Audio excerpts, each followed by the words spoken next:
V3 implant system was introduced about a year ago, officially introduced about a year ago, and it's used by many dentists now, but it is a new system.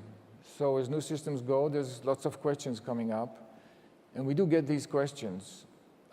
Some things are serious, they really have to be paid attention to, and since this is a prosthetic or restorative session, this will be the main course, talking about the restorative, but I want to talk a little bit about some issues that are surgery related, because they come up, people ask questions, and I'm sure they interest more than just the people who ask, but most of us are interested in these issues. And it'll be shorter, it'll be just the questions and answer that we have for it, or explanation. So let's start. First thing that people say, so what's, the implant is so different. What should we worry about? What should be concerned with? But the truth is that the special thing about the V3 is that surgically there's nothing special about it. Because even though it has a strange head, a triangular head, the surgical procedure is just as you would have with any other implant. You would drill a hole, it'll be a circular hole, you'd place the implant, and it has mostly to do with the surgical protocol. Okay? It has nothing to do with the head of the implant, not the surgical part. But there's still some questions when you look at the strange looking head of the implant, still some questions come up. The first one is people say, you say that with the V3 we get extra bone. So do we have to augment or not?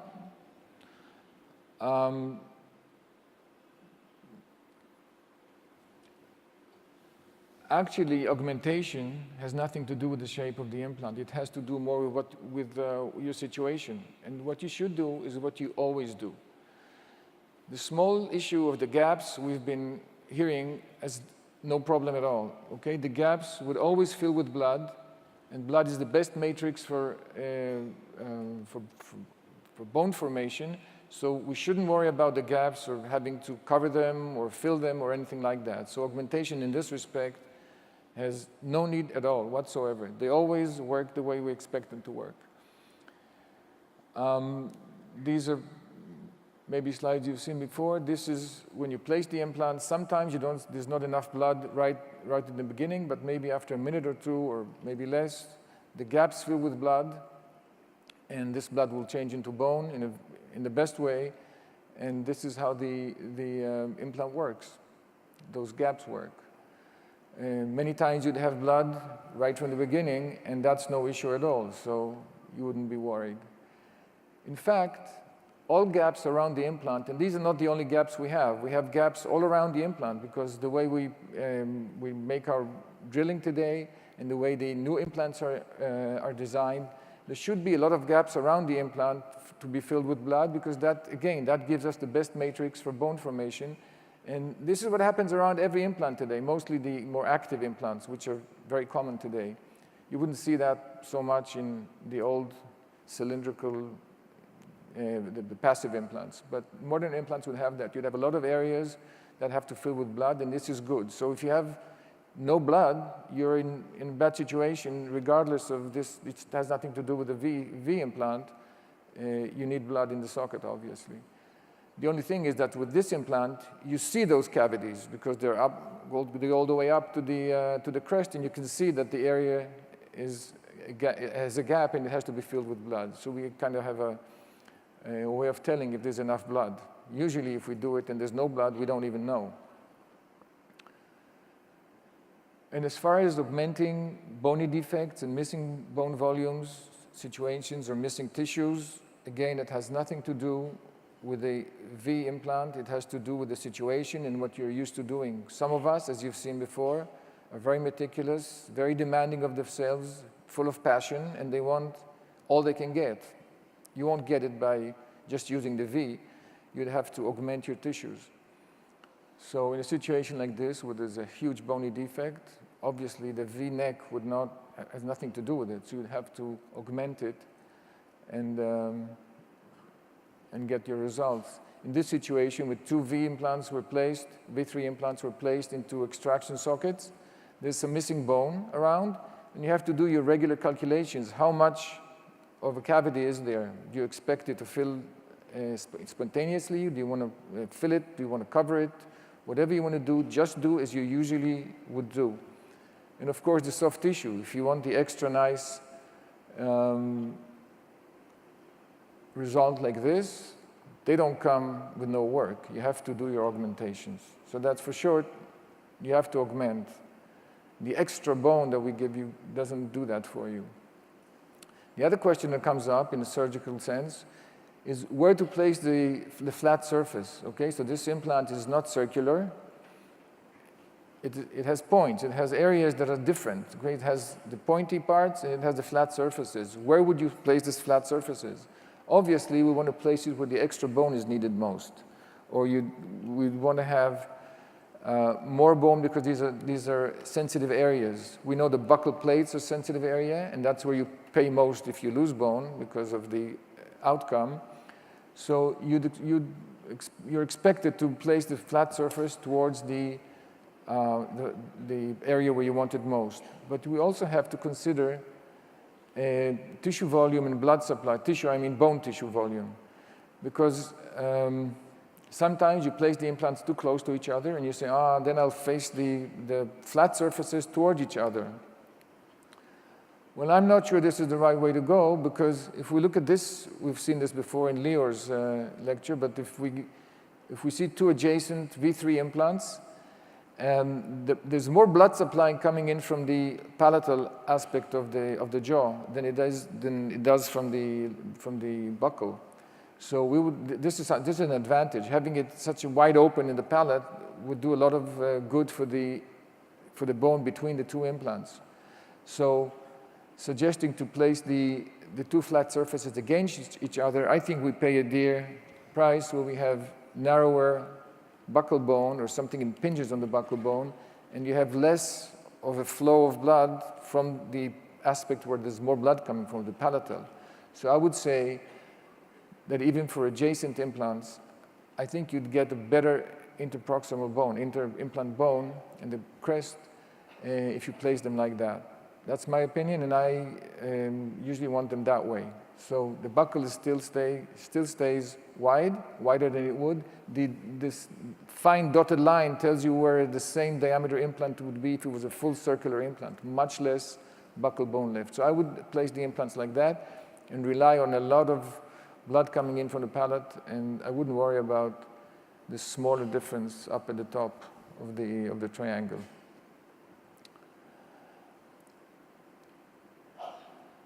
The next issue is where to place. Where to place the flat surface? The answer is, for me, mostly to the buccal. Even if they're adjacent implants, I would place it mostly to the buccal because that's where it's needed most. That's where the plate is most vulnerable, and that's what I think should be done, even in close implants. But it's up to you. What is the correct depth of placement?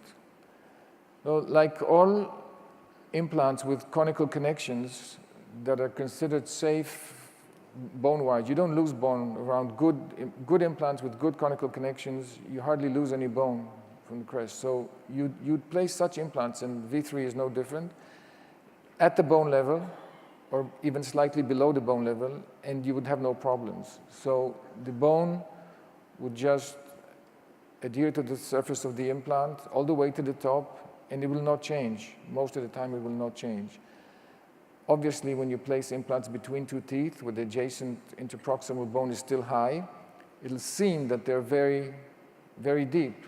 But on the buccal, you're probably where you want to place it, which is 3 millimeters below the CEJ, or whatever your technique and your philosophy is. In X-rays, they would seem like they're very deep. Still, nothing would happen there, in the sense that you would not lose bone. They will all look like this. So I would say the answer to that would be at or a little below the crest. Obviously, crests are no flat surfaces, so you have crests having different anatomies, but you want to be, I would say the entire top of the implant would be under the crest. That's a good rule. You won't pay no damages with doing that. It always works. The last issue with concerning the surgical related issues is the surgical protocol and initial stability. because we get questions about that. This is a new implant. It's a new implant system. And like any new implant system, there's a learning curve. And surgically, as I said before, the fact that the head is triangular doesn't have to change anything with the surgical technique. So there's nothing special about it. The company provides us with a brochure, a manual of how to use the drills. It gives us a final drill with every implant, but it also tells us that with the other implants that it gives out final drills, people use it in 20% of the cases. So I don't know if it's a good idea to provide it with every implant. If for newcomers to the systems, they think they have to use it every time because it says final drill. You would think you'd have to use it, even though they mention that if it's hard bone, you have to use it all the way in. If it's softer bone, which is, we don't understand what softer bone means, but there's a whole scale of softer bone, use it partly, okay? So they know statistically that people with other systems, statistically people have used it in 20% of the cases.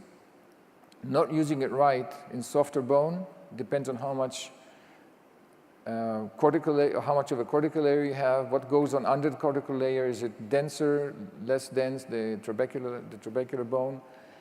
And I would use discretion. I wouldn't even call it final drill. I would call it hard bone drill. So you would use it in hard bone and not use it maybe at all in soft bone, because if you have very soft bone and you have a thin cortical layer, if you have a problem penetrating the cortical layer, I would use, the company has countersink drills, I think. They're short and they are the right diameter to allow entrance into the cortical bone, and they don't widen the trabecular bone. So I would use that. Stability gained from the softer bone, from the trabecular bone, has nothing to do with the head of the implant. It has to do with the design of the threads, design of the body, the way the body is shaped, and the protocol, the amounts of, what drills you use, and so on. So it's like any other system. There's a learning curve. If there is a cortical layer, the triangular head anchors very well into it. If you're missing that, or it's very short, or it's an immediate extraction situation, or some bony defect, you have to rely on the trabecular bone. I would use I would use the common sense of what you would do in any other system. Just learn the system and be smart about using it. There's nothing different about this implant. And now let's get to the main course here, which is the prosthetics. I'm not going to talk about the prosthetic system itself, different solutions we have. I can just say it's a very comprehensive system, and it's a smart system. It's even maybe, as you'll see, maybe a little too comprehensive in the sense that the company is used to, came from an internal hex type connection, which a lot of, or some solutions apply, and maybe some of the solutions, and they shifted all the solutions into the conical connection. That may have not been smart. It could maybe reduce and have some new solutions special for the conical connections, as you will see. But the way it is now, it's a very comprehensive system, a very smart system, and you can do anything you want with it. CAD cams and everything. It's a huge system. It's a big system for all solutions. The two issues I want to address regarding the prosthetic, the restorative phase. One is that all the abutments in the V3 system, they're all concave tulip-shaped abutments. We know why these are better, because they give more volume of soft tissue, so it stays there longer. It's better for the bone, and it's better for the outcome, and it's obvious now. We know that these are superior to just having bulky abutments coming out of the implant and through the mucosa. But a lot of people, a lot of MIS people have not used concave abutments before. This is new to the company, and there's some things you should pay attention to. Obviously, if you do cemented restorations, one thing is the extra care you should take with the excess cement. You place your crown a little bit subgingivally. Unfortunately, sometimes it's a lot subgingivally, but some of the cement comes out the top, and it's easy to clean, but a lot of the cement slides down, slides down the abutment and into the area of the bone and the top of the implant, and that is very bad. So first of all, it'll be much harder to detect this kind of cement with concave abutments. They're very narrow under this white part, they're like tulips. And the other thing, it'll be very difficult to remove, so pay extra attention. There are different solutions to that. Some people make vent holes, some people just place very little cement, or whatever you do. Should be close to the gum line, not so much, if you do cement it, not very deep under the gum line. Think about these things. The other thing is, you have to use the right gingival height. The prosthetic height is also indicated, but it has nothing to do with this issue. Gingival height is very important when you work with concave tulip-shaped abutments, because you want to take advantage of the narrow area as much as you can, for as high as you can. You want to be narrow for as high as you can. But you can't go beyond the gingival line with what we call the finish line, the connection to the crown, because if you have to start working on it in the laboratory, you immediately lose platform width or platform size, because as you go down very, very little, you already become very. So if you should be very precise and choose. And the assortment is huge. You can choose and pick. I mean, it's every millimeter or so in the system. There's no problem. Just check them and use the right height, the right gingival height. So you can take advantage both of the narrow areas for as high as you can and not go beyond. The main issue and the thing I want to sharpen most our understanding is the conical connection. Conical connections are known to be, we all know, it's common knowledge now, mechanically and biologically superior. Because of this the slope, the mechanical connection is much stronger. There's friction in there, and it's much stronger. And biologically, it seals. Many times, or most of the time, with good conical connections, there's actually a real seal. So bacteria coming in through the screw hole cannot penetrate into the tissues around the head of the implant, which is the bone. So it is known that it's superior. But it needs understanding and attention because a lot of people have not worked with it before. And I even see people who have worked with it with other systems. And some mistakes can be done. These are very important issues, and we'll go through them now. The steep slope makes for a better connection, as I said, because you get a better mechanical connection, and it's a tight one. But it's geometrically more sensitive, and I'll explain. Some can have intuitively understand what we mean, but we'll go through it and explain.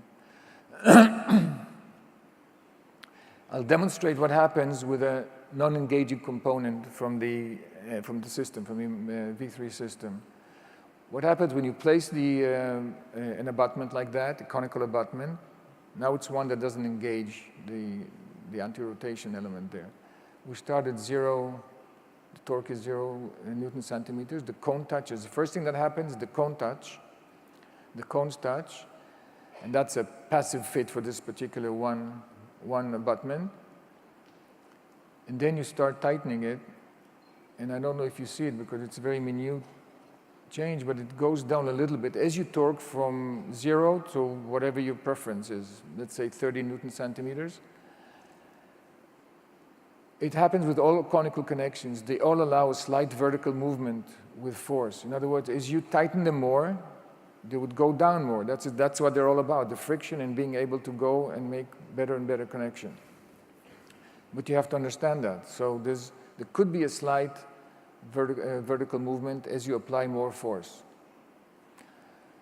We should know this because when we take impressions, for instance, send them to the lab, they place them, we all have to use the same torque, otherwise, in truth, we don't get the same vertical location. So it's inherent to all conical connections. The other thing is that small horizontal changes translate to larger vertical changes. This is regular trigonometry. It's since it's a very tight slope, very sharp slope. If you make small horizontal changes, like the diameter of any abutment or the analog or the implant itself, and that could happen because these items are manufactured, and you have tolerances in manufacturing. Tolerances in manufacturing are very, very small. If you manufacture, if you have good manufacturing practices, the tolerances are very small, but very, very small differences in horizontal dimension translate to much larger, because of the angle, much larger differences vertically. Okay, that has to be understood. Now, that's true for all conical connections, any system, any make, any company. I want to mention one thing that people have encountered and experienced, and us too, with this particular conical connection that we get from MIS. It has to do with the engaging components. We use a lot of engaging components, the ones that go into the spline, okay? They fit into the spline so they can't rotate. There's some friction in the spline. It's not very much unlike the friction you would have with Zimmer implants, you know, where the hexagon has some friction in it. It doesn't just fall into place, you have to tighten it into place. So it's very similar. There's friction in the spline. So what we'll see is that we place the abutment, it's 0 nanocentimeters, no force yet, the spline touches, not the cones, the spline touch. The teeth of the spline. To some extent, they would go a little deeper, a little less. It has to do with the exact dimensions, but it would stop at some point. And then you'd go into the, roughly between 0 and 10 Newton centimeters, and until the cones touch. And that's a situation you should have started with if it was a non-engaging, okay? So the cones touch, you somewhere around 10 Newton centimeters, and then you do your tightening. So then you go from 10 or whatever it is, 5, 15, to 30, or whatever your preference is, and then the connection is tight, okay? You have to remember this because this is a sensation we get when we place the abutments, the engaging abutments, and some people asked about it. Why do we get that? Why do we have so much turning under torque? This is the explanation. There's some friction, you get, excuse me, and you get torque as the spline goes down. It's not much, it's around the 10, and then you tighten then the cones touch, and you tighten the connection, and you're where you want to be. So the main problem with conical connections is bridges, because of these discrepancies that it's very sensitive to. Okay, let's first talk about cement retained bridges. We all know what cement retained bridges are. You take impressions at the implant level, you attach them to analogs, and then they go to the laboratory, they're poured, you place abutments in them, then you create a bridge over them, and if it's modern, a zirconia bridge attached to tie bases. I'm sorry, this is cemented. So you'd cement it, I mixed it up. This is cemented. You place abutments, create the bridge, then it goes back to the mouth. You use different torques. So there's a screw with the impression. With the impression in the mouth, as you take the impression with the abutments. Then there's a screw that you have to tighten as you go into the analogs. The analogs and the implant could be a little, very slightly, hundreds of millimeter difference. Still, as I said, vertical difference would be more significant. Not much, but more significant. And then you tighten the abutments in, then you create a bridge, and then when you go back to the mouth, you probably have accumulated inaccuracy of all these steps, and it may be significant. Now, altogether, it may be less than what we consider accuracy in cemented restorations, maybe 30 microns or whatever. So, but it's there. You should know it because you can get different results or different look. When you look at it, it may look different in the lab and in the mouth if you take X-rays. So that's the explanation for it, and it's true for all conical systems. And if you do them that way, if you take implant level impressions, and you go to the lab. What we could do instead, if you place the abutments first, and some systems only allow that, some conical connection systems, other makers only allow that, you tighten the abutments to the implants at the final torque, you don't remove them anymore.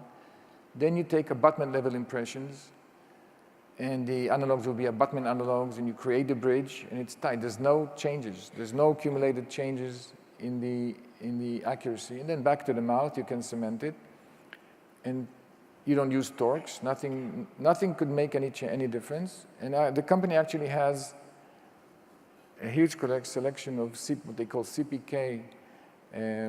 It's complete prosthetic kit.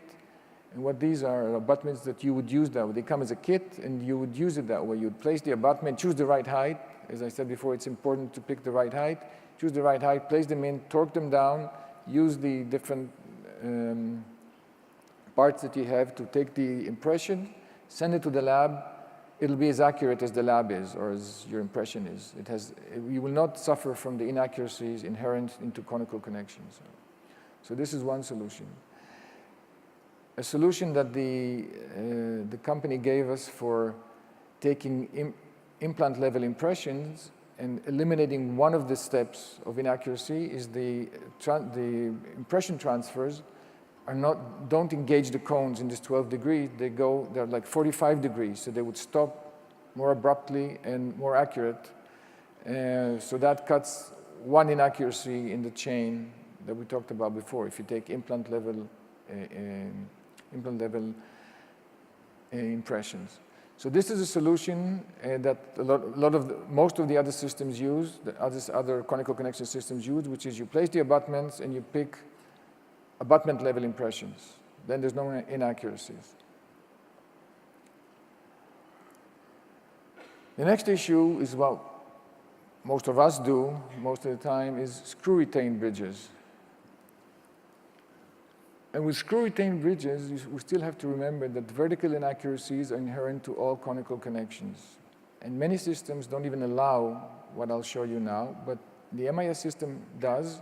Maybe since it shifted its parts from the internal hex to this system, it has a large variety of available parts that would allow some things that I urge you not to do, okay? So let's go through it. With implant level screw retained bridges, what you do is you take implant level impressions. Okay, these are the bridge, the 3 implants.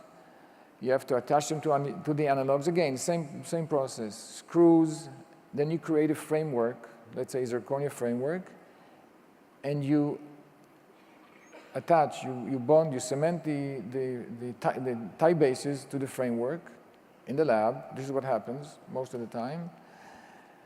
And then, back to the mouth. Okay, you have a zirconia bridge. The tie bases are cemented to it, and you'd expect it to just fall into place. What we know is passive fit, but we know passive fit from flat connections like external hex, or many times not so bad passive fits with 45-degree connections like internal hex. But it will not happen here, because as I mentioned, small horizontal changes translate to much larger vertical changes. And this is what happened. I don't know if you can see the slight movement in the leftmost abutment, and that translates to a larger vertical discrepancy, and also it touches the side of the cone on the implant, and lateral inaccuracies are easy to force down and cause very tight stress, very high stresses. Okay, because of the slope again, it's a very steep slope, 12 degrees. It's like you would use it for raising or lifting heavy loads. Use the smaller the degree, the smaller the slope, or the steeper the slope, if you look at it from the other direction, it's easier to push things up this slope. So this is 12 degrees. It's very easy to push down, even though you have you already hit one of the sides because you have a discrepancy. You hit one of the sides, and it's easy to force it down with the screw, and this could be very high stresses on the side, and this could spell potential catastrophe. And it has happened to people with conical connections that do this, okay? They connect outside the mouth, and they put it in the mouth, and they screw it in. What you could do instead is, if you really want to use this system on the implant level, you could first place the abutments and torque them down to final torque, because that would change too if you don't do it right. Let's say 30. Then you cement the zirconia bridge over them. Then you remove the bridge and clean the cement, do whatever you have to do to polish the abutments and so on, and you cement it back at the same torques you did before.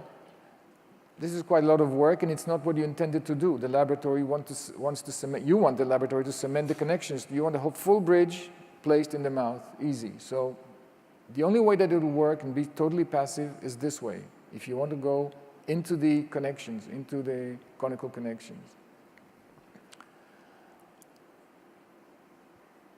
And there's no way you can do it if you use those gold plastic cylinders where you use for PFMs, and you cast them outside the mouth. Okay, you take impressions, implant level impressions, you cast them outside the mouth, and then you'd expect them to fit in the conical connections. They will not fit into the conical connections in what we call passive fit. It'll seem that way. By the way, it's very difficult to tell that it's not all touching and all perfect, because these are slopes, and in X-rays you can't really tell.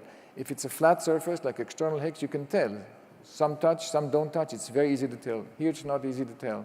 So highly not recommended. So for multiple connected screw-retained restorations, we say you have to use flat connections. Some people, we have the multi-unit system, which we'll talk about in a second. Some people still want to use implant-level systems. But for implant-level systems, you have to, as we say, recommend use flat surfaces. So the company came up with a solution that some companies do have, and that is sit on the horizontal flat surface on top of the connection. So you don't go into the connection with a cone, just some guiding part, short guiding part. It doesn't touch the cones, so everything is guided into place. But the abutments, the whole system, it's from taking the impressions, healing abutments so you don't impinge the gums later, healing abutments, taking impressions, abutments for temps, abutments for tie bases, and so on. The whole system, they all rest. We call them implant-level screw-retained bridges, with a bridge system. They all rest on the flat surface on top of the implant. So there will be no mistakes. All the mistakes, all the problems with conical connections will not happen. The system is not out now, but it'll be out very shortly, I understand. And the regular solution for using flat surfaces is the multi-unit system. It also has another advantage vis-a-vis the previous one, which is you tighten into the cone. So you get all the biological advantages of conical connection. You don't remove them again. By the way, there's mostly, if you don't use the angulated ones, there's no screws going in. You get very narrow abutments. The platform shifting is still there. You don't get that with the bridge components that I showed you before. But people who want to use implant-level bridge, they're the ones you should use. So with multi-unit systems, it's very vast in the MIS system. The prosthetic component is vertically 100% accurate because it's a flat surface. You cannot tighten it more. You won't go any further. When you place a bridge,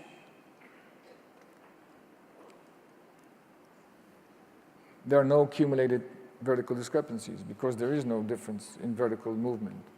Okay, so if there's a bridge, there's different abutments. There will be no accumulated vertical discrepancies. It's tolerant to horizontal inaccuracies. Okay, if one of them is not totally horizontally proper because of some lab problems or any other problems, nothing will happen. It just moves on the flat surface to where it needs, and there's no stresses. And lateral forces don't apply. They don't damage this. There's no lateral forces.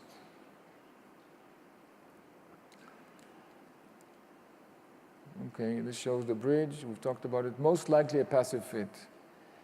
Even if there's a small horizontal inaccuracy, again, there's a slight movement there, I'm not sure you saw it, still, most likely a passive fit. If everything else is accurate, your impression taking, the creating of the bridges and so on. So we went through some surgery-related issues and prosthetic issues, and the message here is you have to know the system, understand it, and use your common sense. That's in the surgical part and the restorative part. And I can tell you that after 4 years of using the V-concept, okay, before V3, we had the V-concept implants as prototypes and so on. We've been using them for 4 years. They really deliver.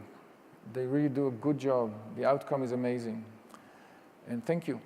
Thank you very much.